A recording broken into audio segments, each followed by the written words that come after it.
seems that you have met a horrible demise, my friend. But these things happen in life. Life goes on. Not for you, obviously. You're dead. But it reminds me of a time I was having a conversation with my friend Orville. We were by the river. We were sitting by the river and watching the fish leap over the falls.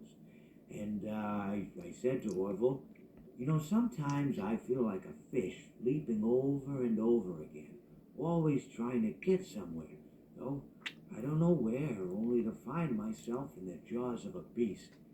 He, of course, looked at me, surprised. Have you been in the jaws of a beast, friend? To which I said, no, of course not, Orville. I said, no, no, no, no.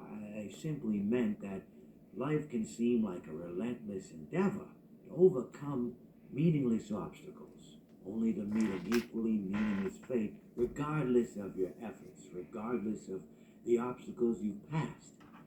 And Orville, he stood and proceeded to drape me with a picnic cloth, to which I asked him, I said, Fred, what are you doing?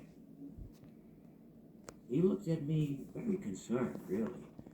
I feel like you've gotten too much sun. Indeed, indeed I had. He proceeded to pour me a glass of just ice cold lemonade. Ooh, you ever mix it with iced tea? You do like a little half lemonade, half. Ooh, it's so. You should try it some. Well, you can't because you're dead. But anyways, so you may be asking yourself, how did I go from sitting by the falls and drinking lemonade to being wedged in the air duct?